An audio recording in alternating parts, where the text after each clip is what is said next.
Bonjour, bonjour, bonjour à tous. J'espère que vous allez bien, que vous avez bien passé la journée. Assalam à tous les frères musulmans. Aujourd'hui, nous avons eu une réunion. C'est la deuxième réunion.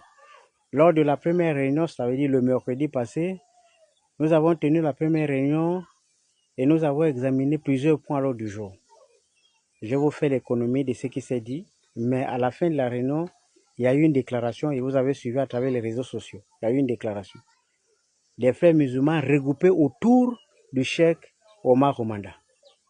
Aujourd'hui, il y a eu deux réunions.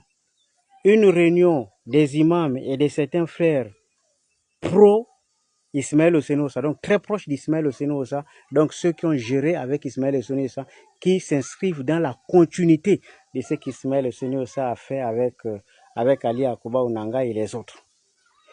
Et donc, et de l'autre côté, vous avez le groupe de ceux qui ont organisé la déclaration du mercredi, qui estiment que l'heure n'est plus à la continuité, l'heure est à la pause pour examiner ce qui a été fait et comment ça a été fait, qui a fait quoi et comment. Je pense que pour une communauté responsable, il faut forcément passer par là. On ne peut pas faire comme s'il n'y a rien eu. On ne peut pas passer comme ça outre. On n'est pas là pour exclure les uns et les autres. La communauté concerne tous les musulmans. Il n'y a pas de savants. La science nous recommande d'avoir un comportement qui va avec. Ça veut dire que dans de pareilles circonstances, on demande aux gens d'être justes et honnêtes. Il y a eu tellement de problèmes dans ce pays, tellement de récriminations, tellement de mauvaise gestion et tout le reste qu'il est temps de nous de mettre une pause pour examiner ce nombre de points. Et c'est d'ailleurs pour cette raison que je vous dis qu'aujourd'hui, il y a deux groupes. Il y a les pro-Ismaël, composés des imams que lui-même il a nommé Ismaël, qui s'inscrivent dans la continuité avec tous ceux qui ont géré le conseil avec lui.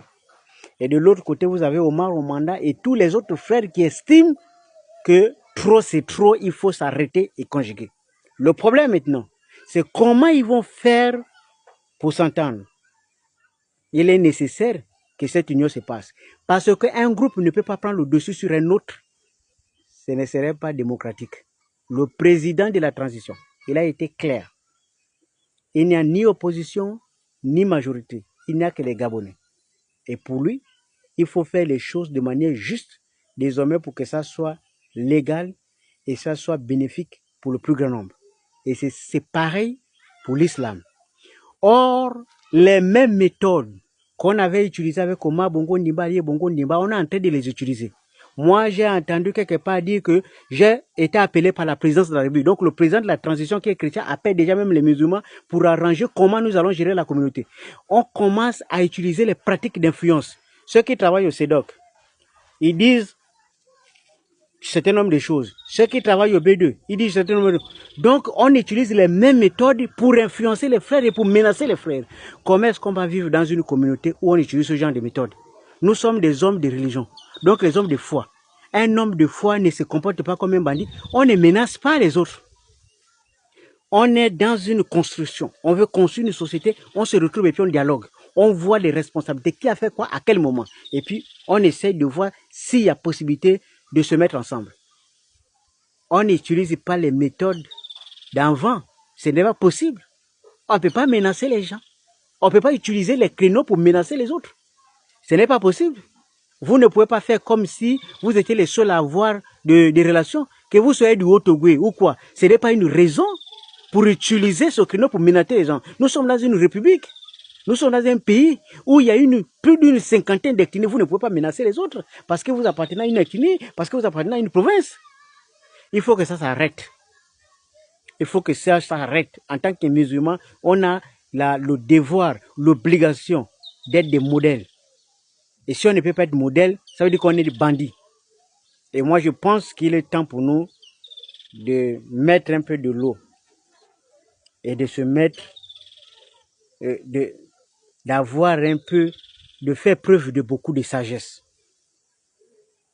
Je pense avoir dit l'essentiel. Qu'Allah nous protège, qu'il nous donne le minimum de sagesse possible, qu'il enlève surtout en nous l'ego et qu'il enlève en nous cette volonté toujours de faire du mal à l'autre, de vouloir dominer l'autre, de vouloir prouver à l'autre que vous êtes meilleur. qu'Allah nous pardonne pour ça. C'est déjà le début de l'orgueil. Or, c'est un péché. Ce n'est pas bien. Demandez aux autres religions, ils vont dire que ce n'est pas un comportement qui tend vers un homme de science. Qu'Allah nous pardonne et qu'il fasse de nous les musulmans sincères. Assalamu alaikum wa rahmatullahi wa barakatuh.